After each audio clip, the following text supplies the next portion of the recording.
Viva o gordo e abaixo o regime. Abaixo o regime. Vivam as ideias fartas, os espaços amplos, as coisas vastas, com voluptuosas, com volume. Abaixo as ideias esquálidas, a magreza, a estreiteza dos pensamentos. E tem outra, cara. Faça humor, não faça guerra. Mas mesmo assim, não deixe de usar as palavras como armas afiadas, assim como, digamos, uma facada. Ele se chamava José, né? E agora, José. Ele se chamava José Eugênio. O nome é perfeito, né? Porque, cara, desde que ele nasceu em janeiro de 1938, as pessoas precisaram, assim, de mais ou menos meia hora para perceber que estavam na frente de um gênio, né?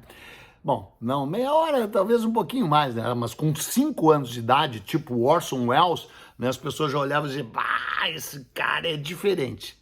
Você sabe de quem que eu estou falando e por que eu estou falando, evidentemente, né? Eu estou falando do José Eugênio Soares, o Jô Soares. Esse gênio do humor brasileiro, não só do humor, né? Esse pensador brasileiro, né? Esse cara que mudou, junto com Chico Anísio, junto com outros, toda a estrutura do humor na televisão brasileira e que extrapolou, né? Saiu dali porque além de ser humorista, depois virou um dos maiores entrevistadores da televisão brasileira, escritor, roteirista, dramaturgo, fã de jazz, grande conhecedor de jazz. Conversei com ele sobre jazz e se foi, né? Se foi na sexta-feira, com 84 anos extremamente bem vividos, né? Uma vida múltipla, né? Porque ele não foi ele foi multidões, né? Ele foi o Reizinho, ele foi o Capitão Gay, ele foi o Júlio Flores. Lembra? O Júlio Flores é menos conhecido, mas era um revolucionário de esquerda. Ele foi o Araponga, que era um dedo duro, né? Um Araponga, né? Um agente de segurança.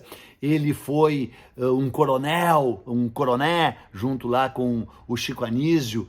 Ele esteve no planeta dos homens, ele tornou melhor o planeta dos homens, né? Ele fazia suas macacagens, suas macaquices, né? Ele era múltiplo, ele era dinâmico, ele era vasto, ele era maior que a vida, ele era gigantesco, ele era o astronauta sem regime.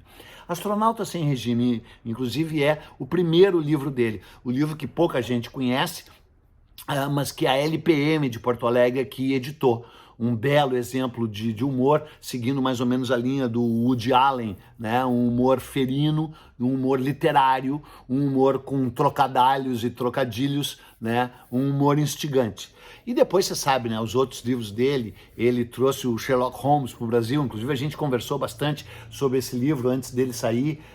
Eu e ele, nós nos conhecíamos razoavelmente bem, inclusive o motivo pelo qual eu estou gravando isso aqui também é porque eu sou muito grato a ele, sou muito grato mesmo, porque a primeira vez que ele me convidou para ir no programa dele foi em 1998, quando eu tinha lançado o meu primeiro livro, Viagem do Descobrimento. Ele não teve nenhum lobby, não teve nenhuma conexão de assessoria de imprensa, nada. Ele comprou o livro e ele leu o livro. E aí ele pediu para a produção dele me ligar e eu fui chamado lá, ele estava na época no SBT, eu fui no programa, também cheguei lá assim, ligadaço, né, assim, parecia nem sei se tem isso aí no YouTube, tem algumas das nossas entrevistas no YouTube, mas acho que são depois que ele já tinha voltado para Globo. Cheguei lá 1000, assim, né, cara, e falei, e no dia seguinte a essa entrevista, o livro vendeu 3.000 exemplares. E no dia seguinte, vendeu 2.500 exemplares. E depois no dia seguinte, mais 2.000 exemplares. E a partir daí o livro decolou, né? O livro não tinha ganho resenhas pequenas nos jornais. Foi a partir dessa entrevista que Viagem do Descobrimento se tornou o meu livro mais vendido, vendeu até hoje 450.000 exemplares, que é são números extraordinários para qualquer país do mundo, em se tratando de um livro de não ficção do século XVI, né? Se passa no século XVI. Quer dizer, é um prodígio, e muito desse prodígio, claro, se deve ao meu imenso, gigantesco, incomensurável talento, mas deve-se bastante à penetração que o Jô Soares tinha. E eu gosto de fazer essas piadas aí, meu imenso, meu gigantesco, meu incomensurável talento, porque, assim como o Jô, né, tem aquele papo, fulano é arrogante, o Jô era arrogante, Peninha é arrogante.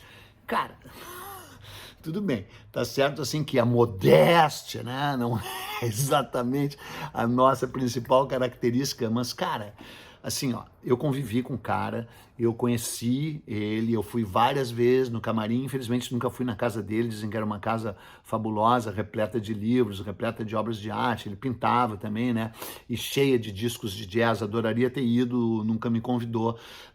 Vamos nos encontrar na Morada Celestial, né, fazendo piadas lá. Mas, cara, o que ele costuma dizer é o seguinte, cara, as pessoas estão acostumadas a ouvir mentiras, porque a sinceridade e a verdade às vezes são poderosas demais, então as pessoas ficam achando que você é arrogante se você diz a verdade. Tem um outro, li há pouco aqui um Twitter dele que publicaram: não é necessário mostrar a beleza aos cegos, nem dizer a verdade aos surdos, mas jamais minta para quem te escuta e nem decepcione os olhos de quem te admira. Hein? Hein? Pois é, era um escritor, né, de mão cheia.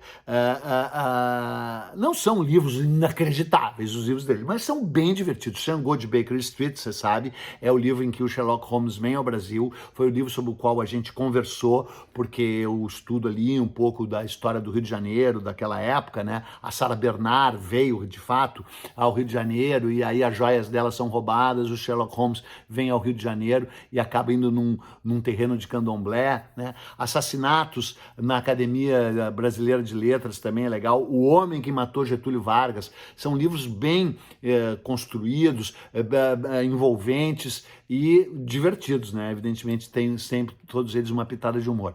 E a conversa mais longa que eu levei com ele, eu acho que é o momento de revelar, de contar, de compartilhar, na verdade, a palavra é essa, com você, é que ele queria escrever um livro sobre o Cortés the Killer, Hernán Cortés, o conquistador do México. E ele sabia que eu tinha editado as cartas do Cortés pela LPM também, e os relatos astecas da conquista.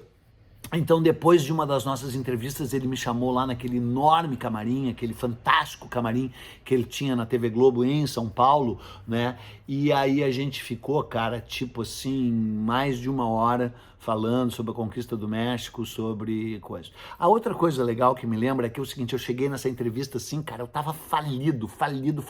E eu mesmo, assim, não tinha um tostão quando eu escrevi o livro Viagem do Descobrimento, né? A minha vida financeira é um eletroencefalograma.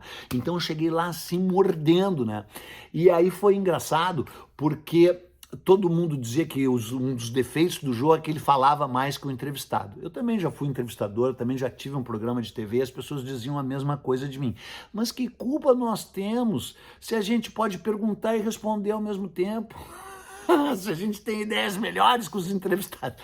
Cara, não é assim, mas tem um lado que é assim, sabe? Às vezes tu pega um entrevistado ali, o cara fica dando as reticências, tu entra nas reticências. Tanto é que eu cheguei lá a 1000 por hora no programa, e aí todo mundo me dizia: calou a boca do Jô, falou mais que o Jô. Primeiro que não foi assim, exatamente assim, quer dizer, foi assim, mas por dois motivos. Primeiro, porque a gente já se conhecia desde os tempos da LPM, desse primeiro livro dele, Astronauta Sem Regime, né? E também porque eu cheguei lá com conteúdo, com informação, com vibração, com intensidade. E ele é um cara que sempre se deixou seduzir por conhecimento, por informação e por rapidez de pensamento, né? Então, porra, às vezes chegava lá uns caras borocochô, mas fez entrevistas antológicas, fez entrevistas marcantes que mudaram muitos destinos e projetaram muita gente, né? Ele sempre foi um cara generoso, quem o conhece sabe, inclusive a mulher dele, a Flávia Junqueira, ele tem a frase maravilhosa, né? Foi uma separação que não deu certo, porque eles se casaram e se separaram, mas continuaram unidos até o fim, amigos, né? Ela própria foi quem deu a notícia do falecimento dele, né? É claro que é uma morte que deixa o país mais esquálido, né, mais esquelético, mais famélico de conhecimento, de informação, de cultura, deixa o Brasil mais magro, deixa o Brasil mais estreito, né, e é uma pena que ele tenha morrido tendo os seus últimos anos sido vividos sob a sombra desse autoritarismo, desse desgoverno, dessa criatura aí no poder sem humor algum, né? Porque o Jô sempre foi politizado no sentido pleno da palavra, né? Não creio que tenha tido muitas ligações partidárias, mas sempre foi um libertário, sempre foi um contestador, sempre foi um cara de vanguarda, né? Também não dá para encerrar essa conversa sem falar de futebol, porque ele era fanático pelo Fluminense, ele adorava o Fluminense, era tricolor total, tem uma ligação grande com o futebol, né? Ele só que era um pé frio, né? Porque ele nasceu em 1938, o Brasil perdeu a Copa de 38, que ninguém se lembra. Daí ele estava no Maracanã em 1950, presidencialmente, quando o Brasil, naquela tragédia para os brasileiros, né? Porque eu adoro aquele jogo, perdeu para o Uruguai em 1950. Aí ele morava na Suíça, ele estudava na Suíça, né? Você sabe, ele nasceu numa família rica de São Paulo, família que depois perdeu tudo e ele próprio recuperou todo o dinheiro que uma outrora tinha tido, né? Ele estudou na Suíça, em Lausanne, né? E aí ele foi na Copa de 1954, encontrou lá o Armando Nogueira, né? E eles escreveram um livrinho legal, A Copa que Ninguém Se Lembra e A Copa que Todos Querem Esquecer, que foi a Copa de 82, eu acho, sei lá, ou de 94. Eu sei que ele acompanhava muitas Copas, ele ia diretamente nas Copas, ele adorava futebol, né? Assim como já falei, adorava jazz, né? E adorava a cultura brasileira, era um homem múltiplo, dizem que ele falava 6 línguas, mas eu posso te garantir que ele falava 8, porque além de tudo ele falava língua do P e cunilingus. Era um amante das letras, das mulheres, da boa vida, um bom vivant, um homem inteligente, brilhante, que iluminou o Brasil e que sai de cena num momento em que o Brasil ainda vive esse momento escuro, mas a luz haverá de brilhar, porque o destino do Brasil é um destino fulgurante, como fulgurante foi a vida do grande José Eugênio Soares, o grande, o inigualável Jô Soares. Leia a autobiografia dele, o livro de Jô, e você verá que figura maior que a vida. Tchau. Magnífico domingo para você, em homenagem ao Jô.